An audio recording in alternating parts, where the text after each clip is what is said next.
action builds confidence. And it could be like big jump into the deep end of the pool kind of action, but I'm usually talking about small incremental steps toward whatever matters most to you. Hi, I'm Christina Barcy. Welcome to the Boss Goddess podcast. This is your invitation to step out of the hustle and into your purpose and passion. What's my secret? Podcasting. This is how I've upleveled my life on multiple occasions when I was ready to bring my dreams to life. And it's how I help my clients realize their big dreams. This is where you become the boss goddess in your niche and gently bring your dreams to life.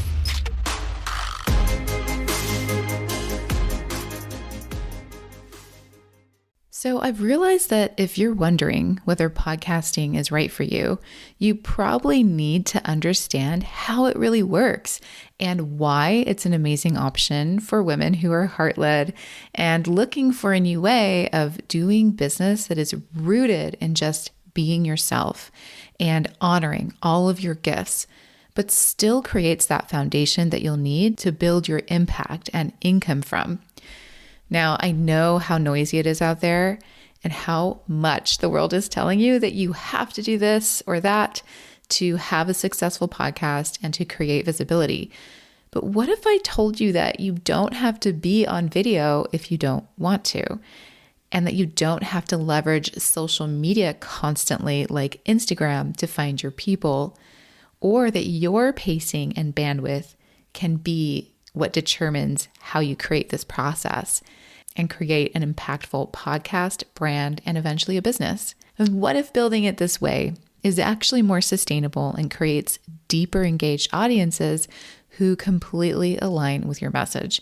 Yeah, there's a lot of stuff to choose from out there, but I know how this really works from the inside out. So I created a free clarity checklist called Is Podcasting Your Pathway Forward? This is for heart-led women who are building what's next for themselves. So if that sounds like you and this is resonating, you can get the free clarity checklist, Is Podcasting Your Pathway Forward, at boss-goddess.co/checklist.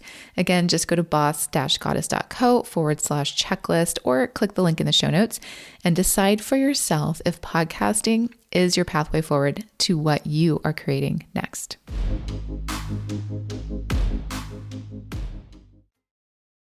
When I was a little kid, I was known as the shy girl, and I had this profound awareness that this had to change if I was going to live the life that I wanted to live and be able to follow my callings that I was already feeling connected to. And I knew I was going to have to figure out how to feel more confident to be myself. I was obsessed with figuring this out, and I thought about it a lot.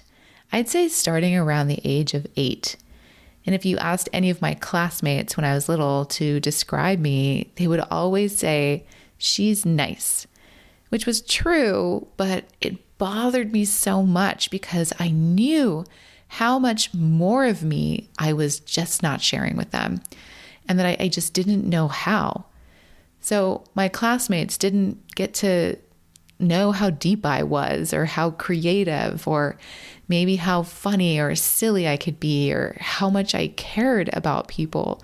They only saw this shy, quiet, nice girl who was scared and did not know how to be herself. So my lack of confidence totally affected my ability to show up in my authenticity. But even at that really young age, I knew deep down that if I wanted to do the things I felt called to in my life then or as an adult, I would really have to figure this out. So all of that has changed now, but we're talking about it today in this conversation. I'm digging into this topic that has been with me for a very long time, what it means to be confident and be authentic. And I have Nicole Kalil with me today to help us explore this. Nicole calls herself a confidence sherpa and shares that she works to remove the roadblocks, biases, and challenges that trailblazing professional women face so that they can thrive as their authentic selves. She's also the host and creator of the podcast, This is Women to Work, and the author of the Amazon #1 bestseller, Validation is for Parking. And we have a very thoughtful exploration of what it means to be confident and to be authentic, how to cultivate these things, how self-trust sits at the center of both, where the overlaps are, and how to work with yourself to create the shift you want to experience, because it's not one size fits all. And there's this part of the conversation that I want you to especially listen for towards the second half of this episode, where Nicole talks about her podcast journey and how every detail of it has changed from when she started and how that all connects to taking confident action.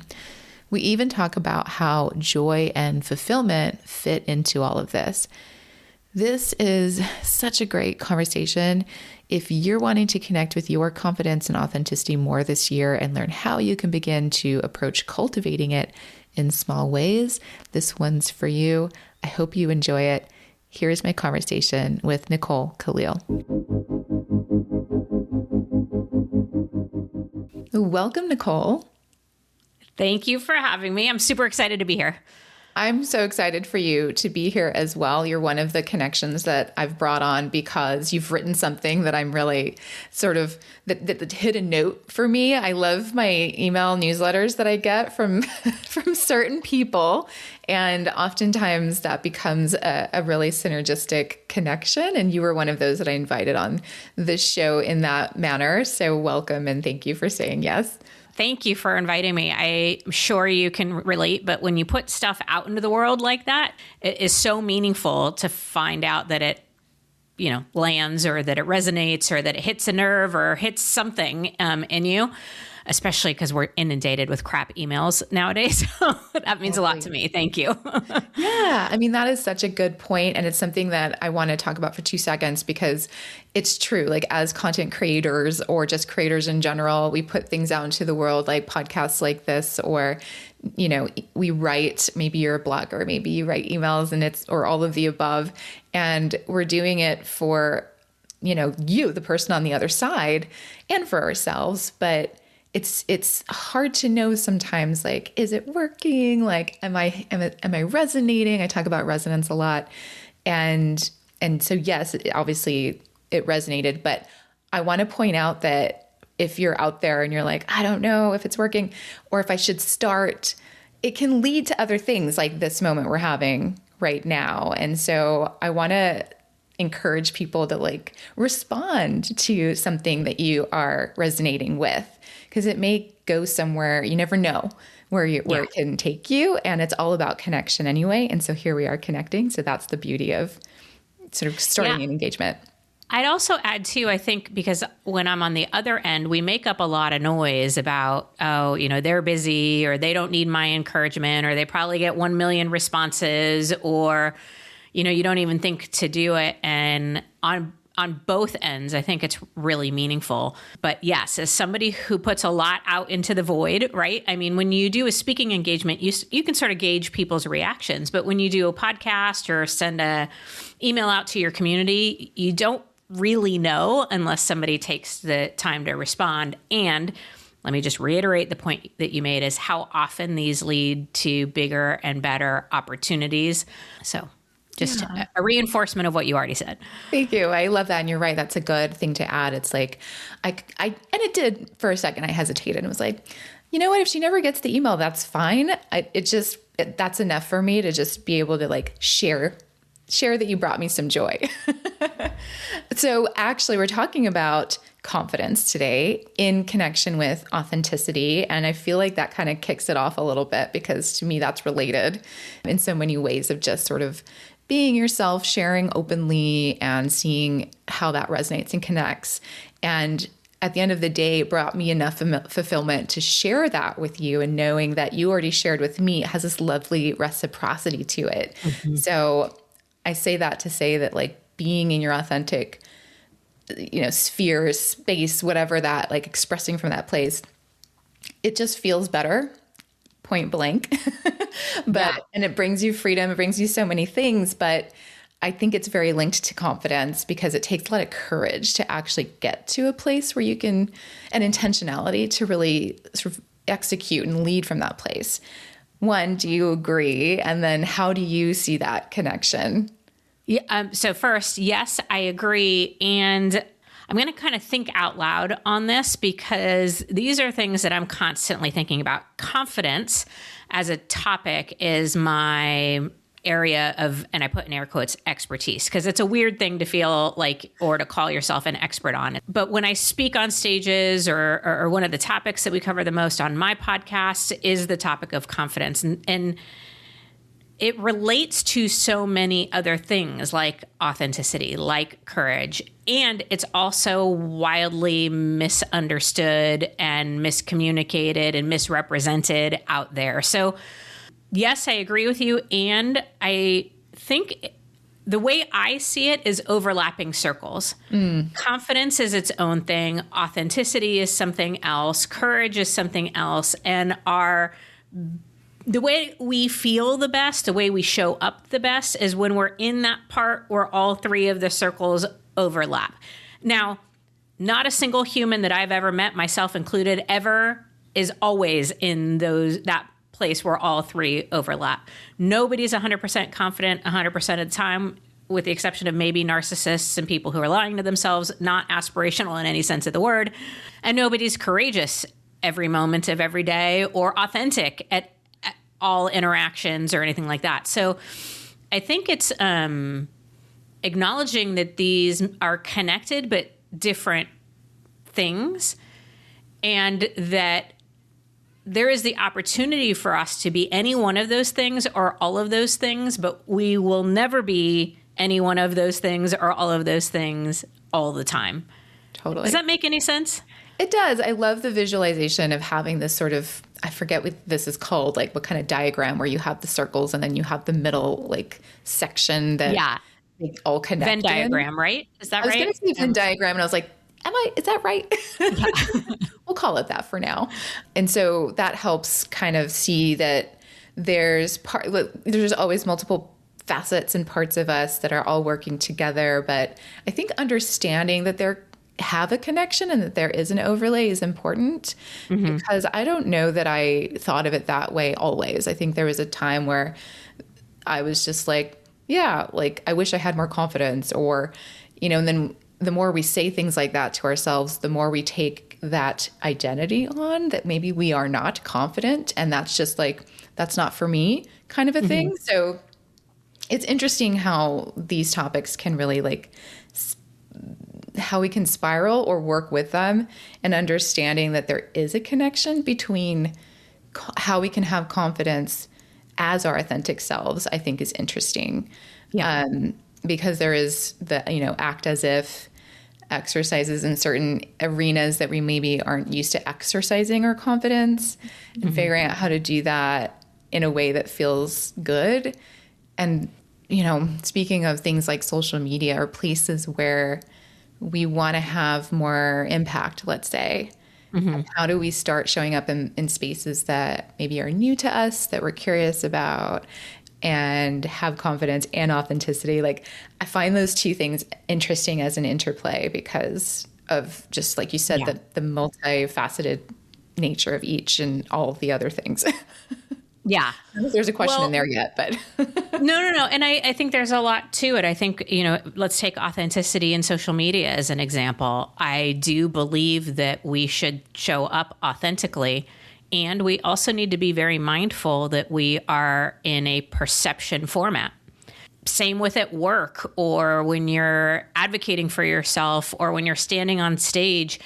I don't think we can get away with just saying, this is who I am, take it or leave it, which would be like pure authenticity, right? Like, I'm going to show up as my most self is, pajamas, slippers, casual, cursing, ranting, like when I have no filters whatsoever, I'm going to show up in ways that may not be appropriate or impactful if you factor in the format we're showing up in. So how do I show up authentically on social media is a question for all of us to tackle.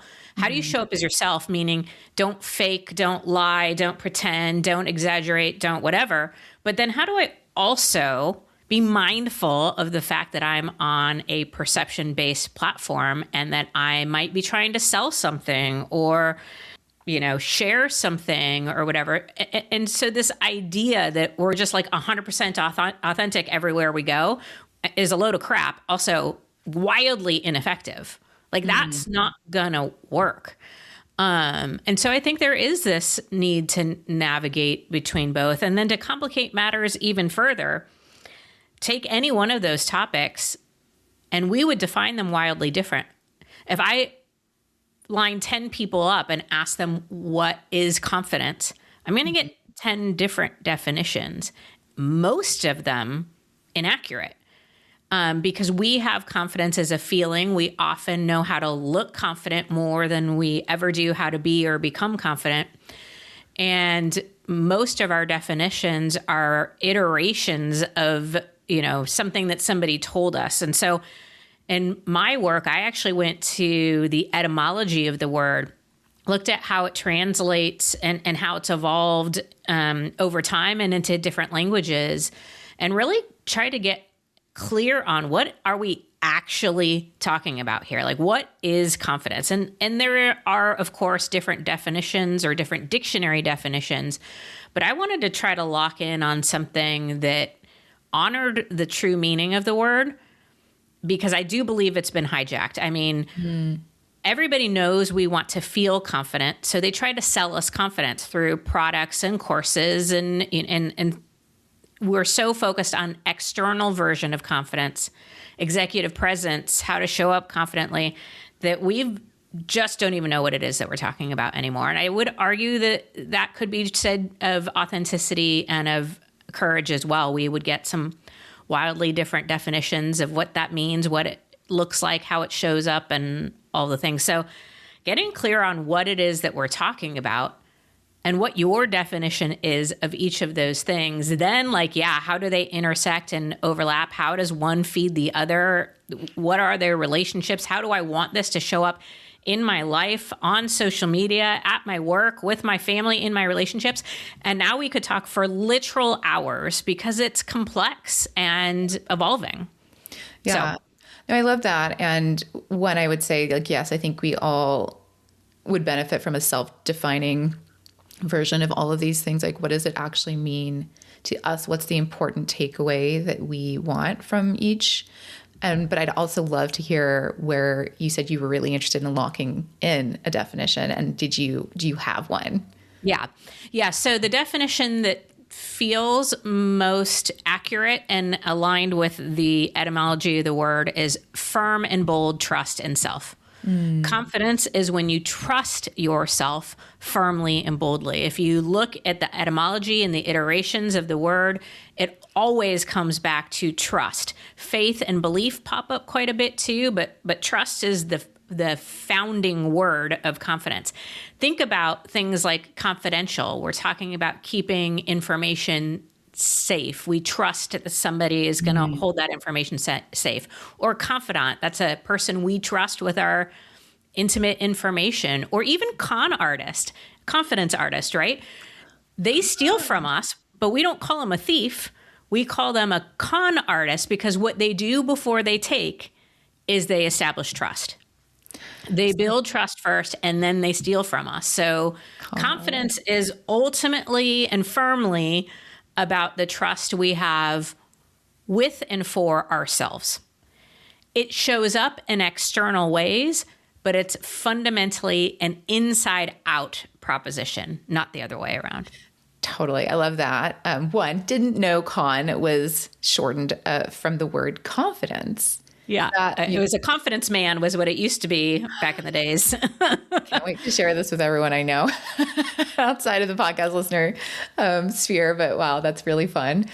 And I love that. But I totally have questions about self-trust here. So I'm glad that that's sort of where we landed with the definition, because it does feel very linked to me. Authenticity feels linked to this conversation for that reason. So being able to trust that you'll make those decisions in different spaces and know, the versions of yourself and how to have boundaries along with that, trusting yourself to know what those are. And all of that is like packed into this idea of the two concepts that I brought up at the beginning, with confidence and authenticity and self-trust is sort of the link, I think, that there's many links, but I think it's a one that's at the core of each that we all kind of want to get to. I think self-trust is maybe the key to freedom, maybe the key to a lot of things that we want. With that said, how can we start beginning to develop more self-trust so that we can kind of feel the confidence that we want to feel and feel authentic? So I can give you a handful of different ways that I think are pretty general or universal. But before I do, I would invite you and you, the listener, to think about how you build trust with the people in your life. How did you come to trust the people that you trust? How do they trust you? Because that is going to give you some insight into what's most important to you in building trust. And whatever that is, that's where you want to start, because what works for me might not work for another person. But there are a few things that I think work for most of us. And I'll give a few examples. First, we do tend to trust people who keep their commitments more than we trust people who don't. Right? So if you're trying to build trust in and for yourself, a good starting point is to keep the commitments you make to and for yourself. We have become so good at prioritizing the commitments we make to other people, our children, our bosses, our colleagues, our friends, our parents. The list goes on. And we tend to prioritize the commitments we make to other people over the commitments we make to ourselves. And when it comes to our own confidence, firm and bold trust in self, I would submit to you that a great place to start is to start prioritizing and keeping the commitments that you make to yourself. On that note, too, I think one of the things that we can do is stop overcommitting. We have a tendency to commit everywhere all the time. Like it's okay in some cases to say, I'll do my best. It's a maybe, or I'll get to it if I can, especially if we're doing that because we're prioritizing the commitments we make to ourselves. So that's one example. Boundaries, you mentioned earlier. I think that is a great representation, a great way to build trust with ourselves and with other people. It says, this is what I'm okay with, and this is what I'm not, or this is the line or the, in which I'm willing to operate, and here's where I'm not. And so when we communicate our boundaries and stick to our boundaries, we again build trust with and for ourselves and with the people that we're communicating our boundaries with. Standing up for yourself, speaking your truth, who you surround yourself with really matters when building self-trust. I would submit that there are encouragers and detractors.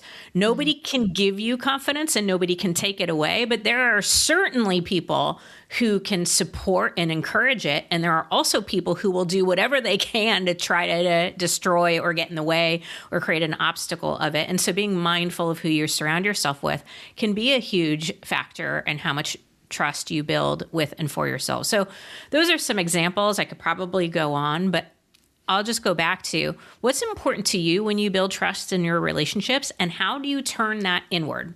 That's a great way to start building that trust. And then there are ways that will begin to play out in your life that will continue to build that confidence. I love that. Yeah, that makes so much sense. I wouldn't have thought of starting there. Like, well, how am I thinking about trust when it comes to others and my, my community or whatever it may be? And sort of, it's just a great starting place because we all move through the world in one way or another with that.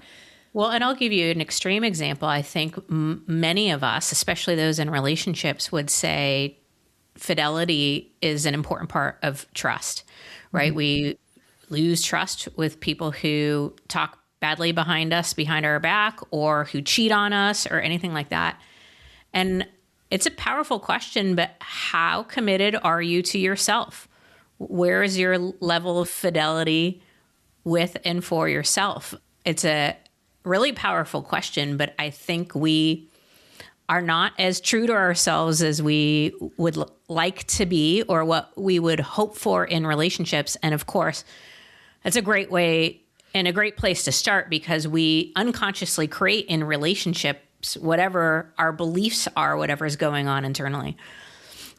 Yes, I talk about that a lot in terms of sort of that the unconscious belief system that is sort of running the show for us in the background. And I often encourage a moment of just observing, sort of observing what we say to ourselves and observing our thoughts and our own interactions with ourselves. Essentially, would you have something to add to that, or how would you approach? Yeah. So 1,000%.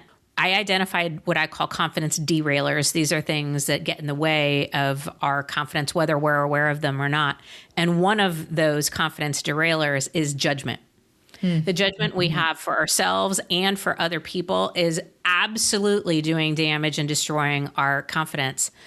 And so I think as you said, the opportunity is to observe, to be neutral, to be curious. Those are the things that when you're in your judgment, those are the things that pull you out of judgment and are more healthy and productive choices. Now, I have yet to figure out how to not default into comparison or to judgment. It happens. What I choose to do is not stay there. And that's where I think observing, curiosity, neutrality, those things come into play. Yeah, I often, I had a strong default in those areas for a long time as well. And the things that worked for me to sort of switch that was a lot of reframing. Again, starting with like the mental, so essentially you're shortening the time you spend in there, like you just shared. And the moments are lessened as well. And I think that's what we want to get to, is like, what's our calibration? Everyone's different. How can we lessen the experiences of that default and minimize it and sort of recalibrate to a better default? Yeah. Me, a reframe has been really nice. And so the observation part's really important. And then literally just saying the opposite, even if you don't believe it for a while. And eventually you begin to feel more comfortable with that. At first, for me, that felt very icky because I was so unused to talking nicely to myself that it felt inauthentic, speaking of authenticity. Yeah. And so that can feel strange at first. Like our actual authenticity and kindness that we can have for ourselves can often feel inauthentic, which is mind-boggling. You're like, well, then what is authenticity? Like, how do I get to it if this feels weird and it's supposed to be good for me and my default, like all of those crazy, it can get messy. Yeah. But so let's explore that a little, because I'm still thinking through this as well.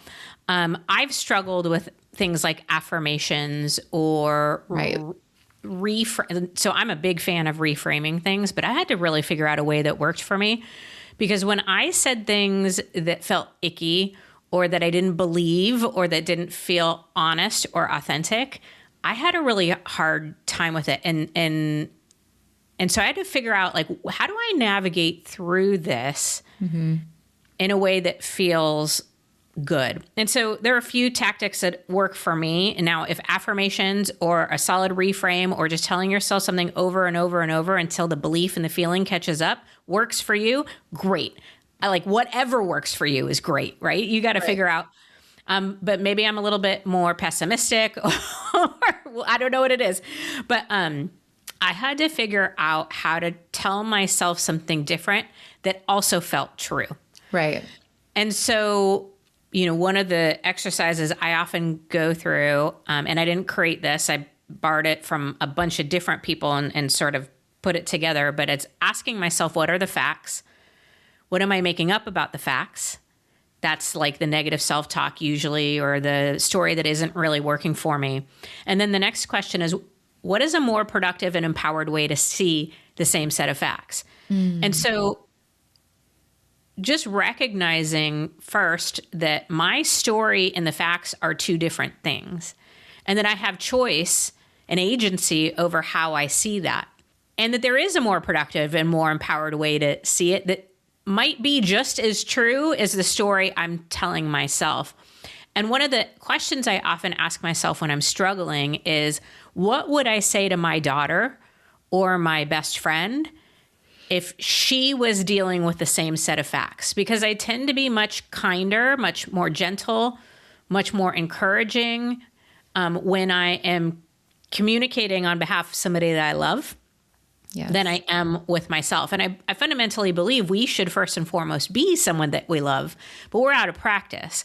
And so I would, of course, challenge my daughter. I'm not going to just tell her what she wants to hear. I'm not talking about toxic positivity or just being a cheerleader at all times, but I'm talking about telling the truth or my truth in a way that's kinder, gentler, more empowered, more productive. And that usually leads me to a reframe that I can buy into really quickly, that feels just as authentic and honest and true as the old story I was telling myself. So yeah, I don't know why I've always struggled with affirmations, and I've always struggled with telling myself something that that I just can't buy into just yet. So that like process has been really helpful for me to get to something that I can buy into, because I would believe it for someone else. Yeah. Thank you so much for sharing the sort of the pathway. It's like what I wanted to dig into a little bit, because I think that there is a lot of, speaking again of like just social media and the platform, that there's a lot of toxic positivity out there. Mm-hmm. And because I'm with you, I didn't elaborate on it, but it was very hard for me in the beginning too. And one of the exercises that worked for me was this idea of saying it to someone else or thinking of someone else. My background's also in theater, so that's actually an even older exercise, like talk to someone you love and it changes everything. And suddenly you're a better actor. So it works in real life though, too. It's like making it gives it context in a totally different way that allows us to do what you just shared about, which is, well, what if I said that to myself, and then feeling into it. And again, like this idea of calibrating, like maybe it still feels gross for a while, or maybe you don't believe it. And like, what can you believe? I think that curiosity is so important, and finding it, like you said, like it takes time. It probably took me a few years to really understand what worked for me as well. But it was very similar to what you described. It's like my version of that. And eventually affirmations didn't feel so weird. I still gravitate more to questions. Mm-hmm. Everyone knows I talk about that a lot, but asking a curious question of the situation or myself helps take me out of all the other stuff. And I love that you used the word, it's more productive. Mm-hmm. I think that can be key to motivate someone to want to maybe start thinking about it in a new way and reframing and creating more possibility. And permission, I think, is very linked to that too, of like, well, it's more productive. Yeah. Yeah. And I'll add the fourth question that I ask is, how do I get into action from here? Because that is fundamentally both a confidence builder and the way we get good at anything is we get into action, we practice. We can't think, hope, or fingers and toes cross our way into anything. Even if you buy into manifesting, action is a representation of the thing that you're manifesting. So, there is this focus on what's the most productive way I can see this, because I know the next step is how am I going to get into action from here? Action builds confidence. And it could be like big jump into the deep end of the pool kind of action, but I'm usually talking about small incremental steps toward whatever matters most to you.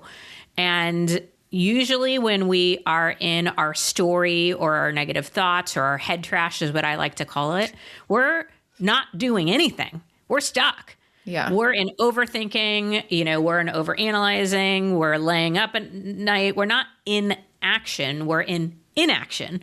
And so that becomes really problematic, both as it relates to our confidence and whatever it is that we actually want. And so if for no other reason, reframing from an empowered, something that feels good, but yes, a productive place so that you can get back into action towards whatever it is that matters most to you. Because being stuck, stagnant, staying the same, that stuff doesn't work. No. Yeah. Even tiny, like small steps are key. And as someone who I'm a big thinker, I want all the steps, and that's just not how it works. This is a good example. I wrote an 8-question outline. I think I've asked you 2 questions from that outline. Yeah. If I was like, no, we have to do the outline, we would have a very staccato conversation that would just flow in a very different way. And And that comes from self-trust, that comes from practice. Like you said, you've got to practice. Like it shows up in these small ways too, that in moments like this, being very meta right now, but it's true. Like it comes back to these little moments of knowing that you can't control the how, and knowing that it's just about the first step, and then knowing what you want, I think is key, and like walking towards that. And the one thing I'd add too is action brings clarity. We often talk about clarity, get clarity, and then start so you can strategize and like all of the things to do. But in actuality, I think it's more about intention, understanding where you want to get to or go that's important to you, and just finding those first few steps. And the rest kind of changes anyway once you get started. And then the clarity and confidence comes. Yeah. Yeah. Anybody who has an A to Z game plan is not doing the thing, because you really want an A to C game plan, because you have no idea what D and E and F are going to look like until you're in action, until you're in it. You said it beautifully, because overthinking, being in action, is a confidence derailer. But you can only plan and prepare so much. The rest of it is trusting yourself firmly and boldly as you go, that you'll figure it out, that you can pivot, that you will take the information you've learned and do something with it. That is so fundamental. We often want to wait to be or feel 100% ready, and that is not an available option for any of us. You can never feel 100% ready to do something you've never done before. The only way to get 100% ready is to do the thing. So I'm with you. Yeah, it's kind of chicken and egg at first. Yeah. And when we're a beginner again, it feels we're back in that place of like, but how, we want to know how. We're human. It's so human to do that. And if you haven't exercised the action part of the self-trust, it can be so scary. Well, I'll give a hopefully relevant example. I'm sure you could give a million. I know I could too. But we're almost 400 episodes into the podcast that I host. This is woman's work. The podcast we have today versus the one we started, or where, I don't even know I don't even know what is the same. I guess I have the same editor. You're the same. Well, you're not the same, but you're still showing up. Yeah. It's the same host. It has the same name. Every other possible thing has changed. The graphic has changed. I don't know how many times. The structure, the topics. I mean, we originally thought we had like this formula that we were going to follow. That formula went out of the window like by episode 10. Yeah. Different mic, different software, different the idea that I would have or could have ever figured out how to get here 6 years ago is asinine. I needed those 6 years of experience to get to this point, and I'm sure the same will be true 400 episodes from now. I'll look back and be like, oh, that's totally different. But you got to jump in. You got to figure some things out, and some things will be easier than you thought. Some things will be harder. Some things will be unexpected. That's part of the deal for all of it.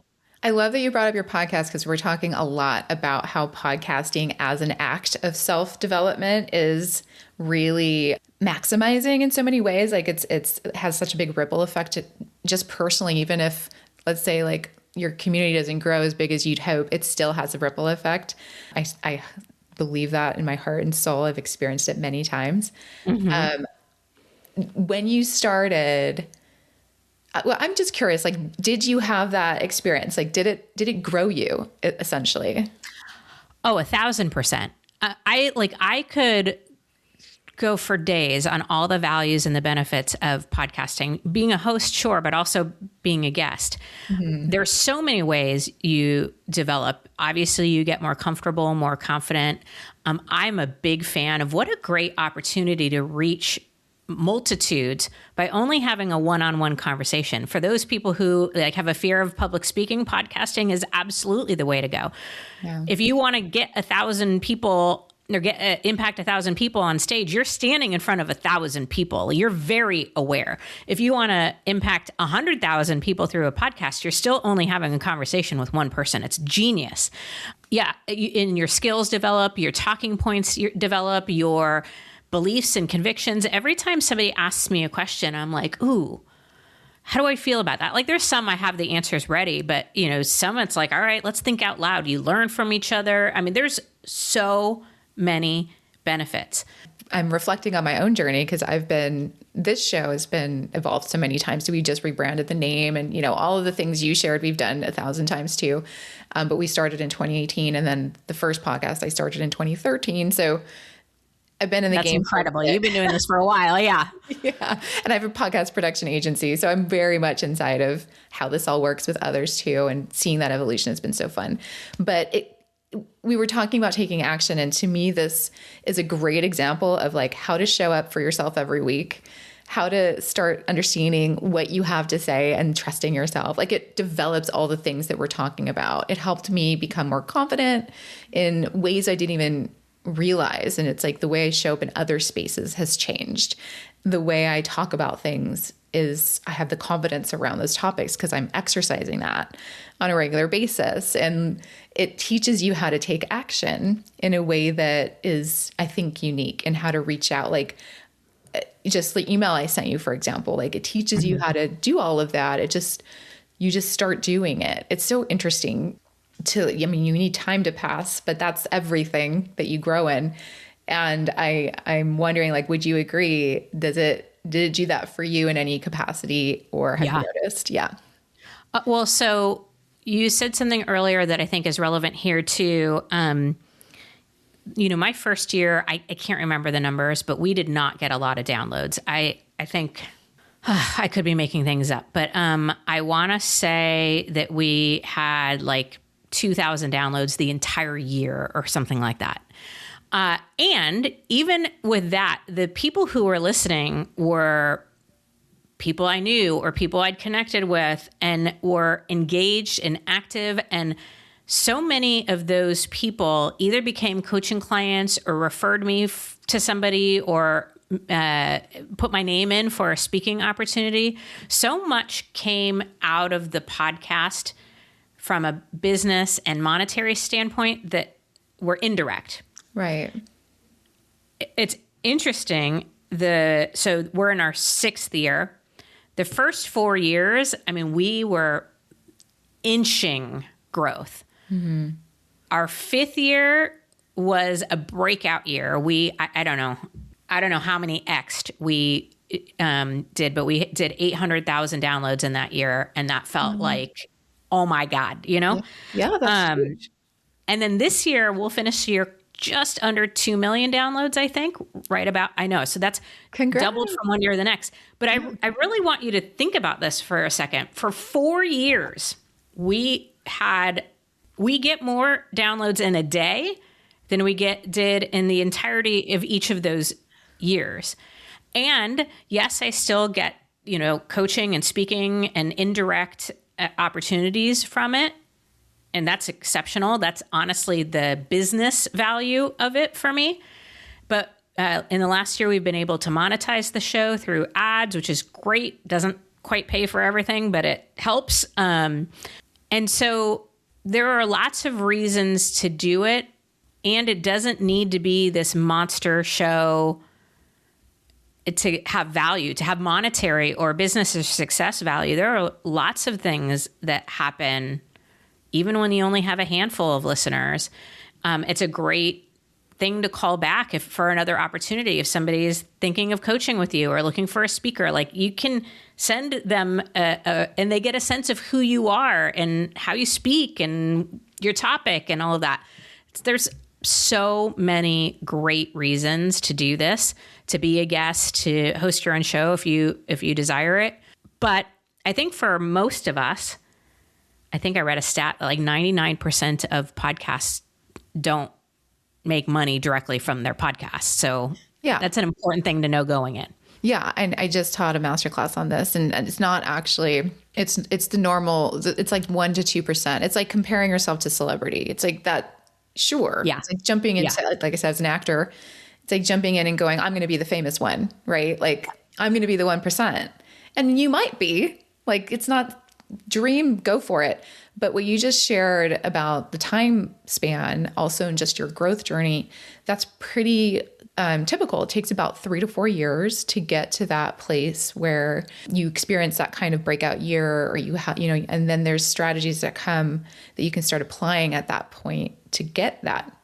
And in my experience, did you change up your strategy a little bit, and did you start focusing on growth? Yeah, we started prioritizing. We tested out some things. We implemented some promotion strategies. So sure, there were definitely some things that we did different. And like you said, I grew and evolved, and I just really loved doing it. So I'm like, if I'm going to keep doing it, we got to get a little bit more strategic and a little bit more thoughtful about it. It can't just be a passion project anymore. Right. But to reiterate too, is the top 1% and the difference between that and the 0.01% is astronomical. Like you think of like a Mel Robbins, what she has going on with her podcast is so far away from what I have going on with mine. I mean, she probably gets as many downloads in a day as I do in a year now. So, again, this comparison thing that we do can be really, really challenging and can feel disheartening. And I think a lot of podcasting has been an exercise in confidence for me. It's trusting myself to put the best that I can out there, trusting myself that there's a reason I love doing it, and that is reason enough to do it. Trusting that I'll figure it out. Trusting that, yes, this is wading through muddy waters, but I'm learning as I go. Like, I'll be okay no matter what. Whether our downloads go up or down or whatever, I'm still really proud of what we put out there. There are a lot of ways to exercise confidence in doing something like this, and that's another one of the reasons I love it. Thank you for sharing that and just talking about it for a moment, because I do think it really ties in to the topic. And you brought up joy and passion, doing something from that place. I will turn people away if they don't have that when they want to start a show, because it won't be sustainable.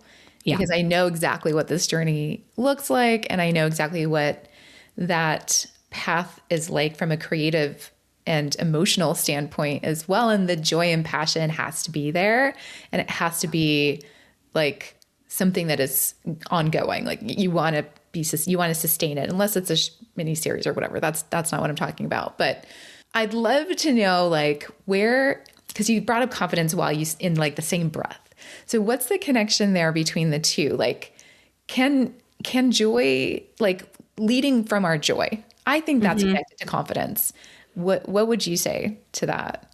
That's a really good question. I'm going to think out loud on this. I'm going to go back to, again, overlapping circles, right? Yeah. I think when we trust ourselves firmly and boldly and go into something that is exciting or meaningful for us, whatever it is, whatever you think your purpose or your passion or, that thing that's been on your heart for a while or something that you really want to do, it's going to require firm and bold trust in self to do it, to get into action toward it. And so, there definitely is this one leads to the other and then circles back. But I want to be careful, because at least in my experience, confidence doesn't always lead to joy. Sure. Yeah. It's like success, which to me is a fun can of worms to open, which I won't get into because we'll just talk for another hour. Yeah. But I agree with you. Go on. Yeah.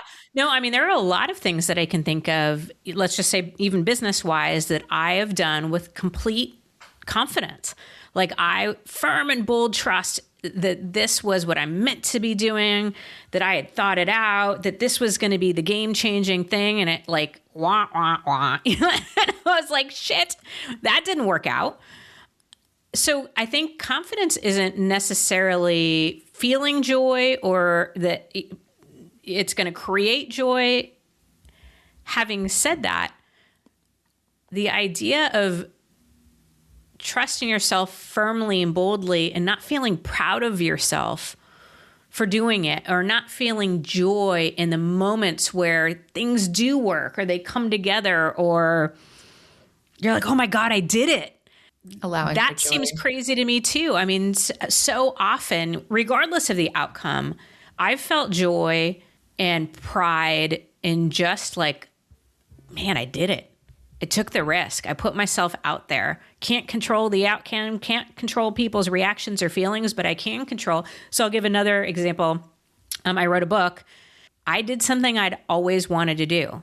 I checked something off my bucket list. I put my heart and soul into that book. I know that I created the best thing that I could have with the time, talent, experience, resources, energy that I had at the time that I wrote the book. And that was the only thing that I could control. I couldn't control how people read it, if they read it, what their ratings were, blah, blah, blah.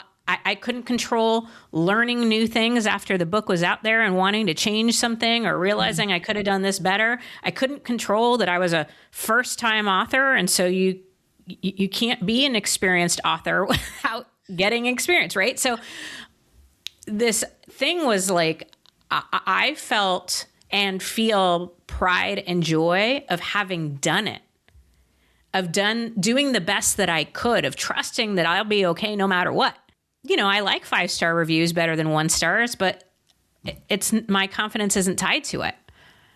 Right. The outcomes, right? The outcomes, yeah. Circumstances, the outside circumstances, the outcomes. Which brings me to this concept of, you know, doing things that feel fulfilling. It's the pathway I feel that authenticity and all of the things we're talking about kind of is actually what we want to get to. Like the actual outcome, I think most of us, if not all of us, are humanly seeking is to feel fulfillment. And then the outcomes are goals, right? They come and then they go. Yeah. The fulfillment can be something we can curate through joy, through actions, through pursuing all of these things. Yeah. What pops to mind is fulfillment, contentment, joy. These are internal things. When we think of metrics, dollars, results, these are external things. And we want to tie our confidence to those internal things. Because whenever we tie them to the external things, we become addicted to the external things, and then we want and need more of those things, and we lose ourselves to them.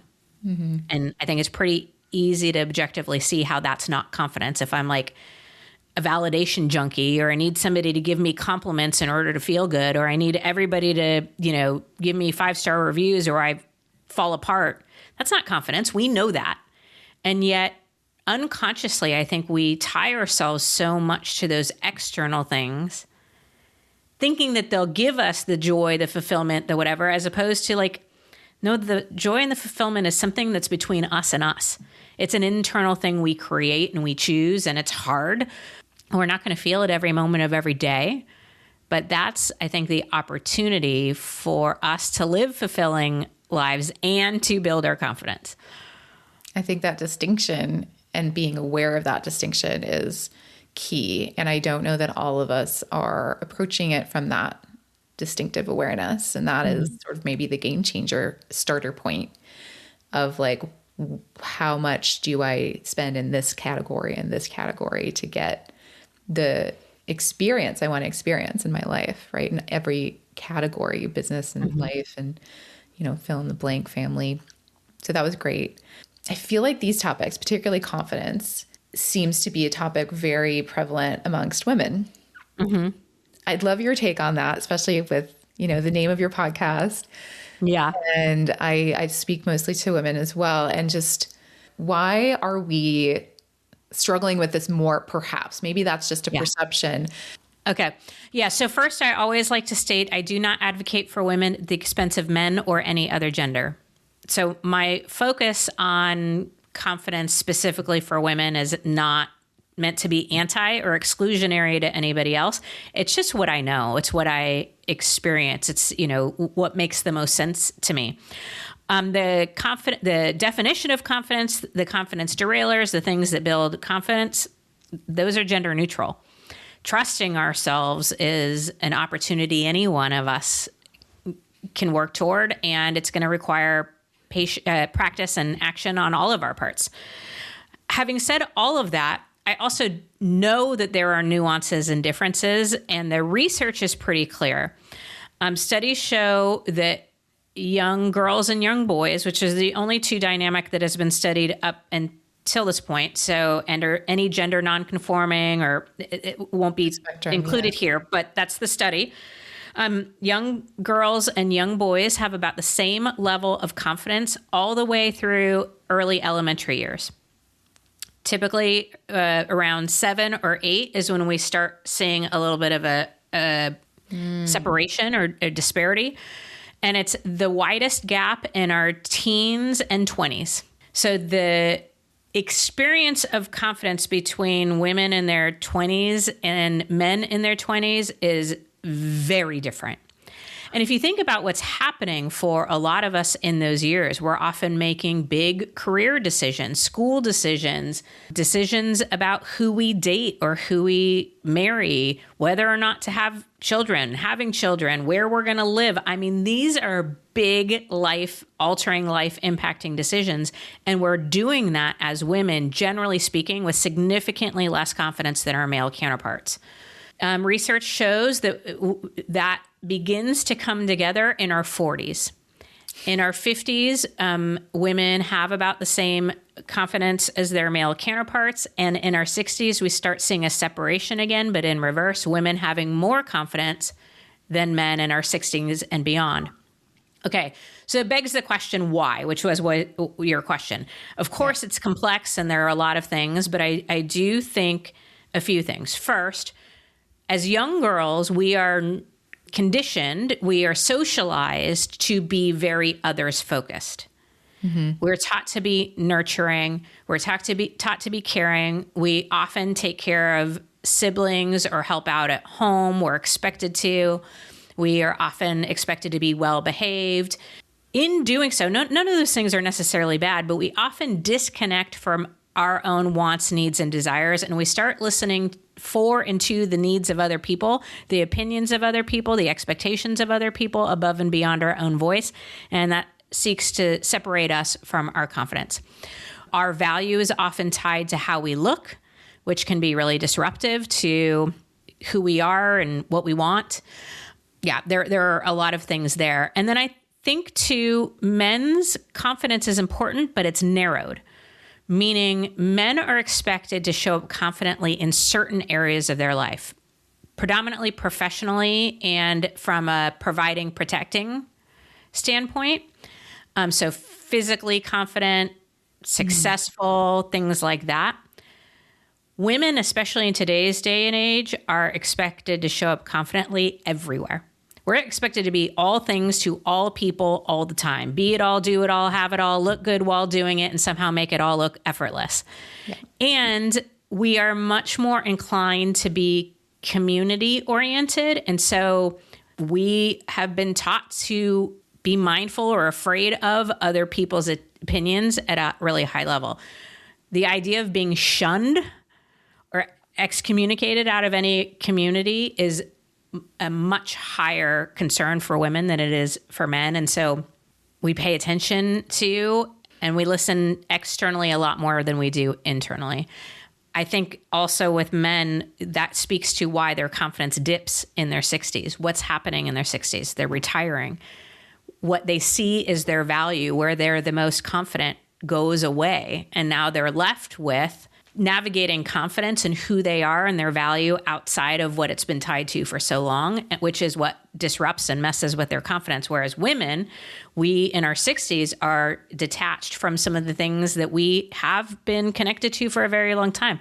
We're not as aware of people watching us or looking at us or caring about us when we're in our elder years, good, bad, or indifferent. There's that like invisible feeling. And also our body image isn't so much at the forefront at that age. And so we can kind of let that go and focus and hone in on who we are and what matters to us at that point. There is like that, I give less fucks at that age, right?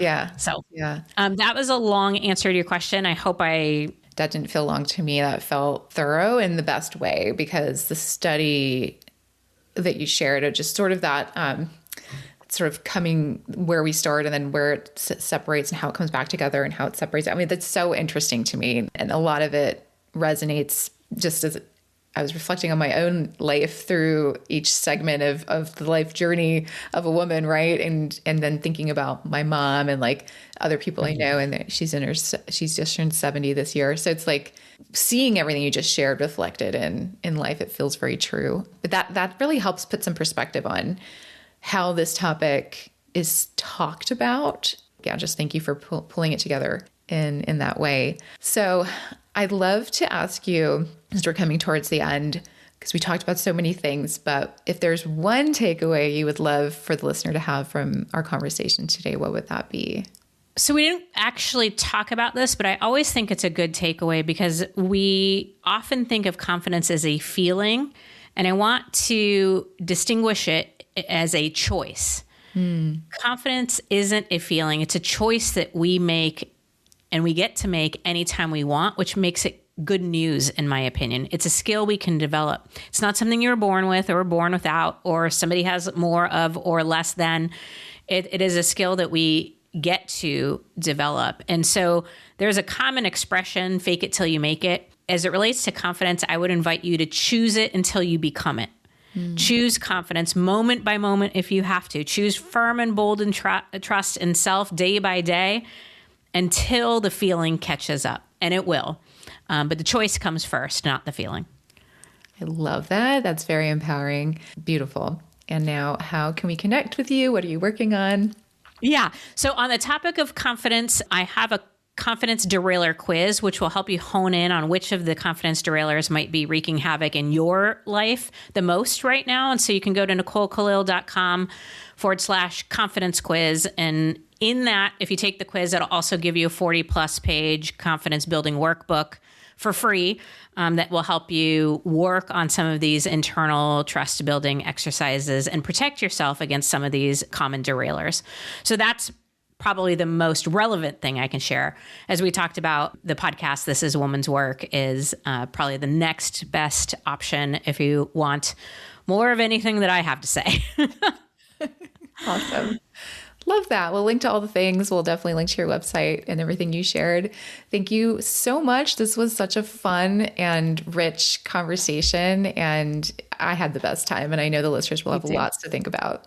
Me too, Barcy. Thank you so much for having me. Thank you so much for listening to the Boss Goddess podcast. One way you can take a next step is to get my free clarity checklist called Is Podcasting Your Pathway Forward? You can download it right away at boss-goddess.co/checklist. That's boss-goddess.co/checklist. And I'll see you on the inside. Till next time.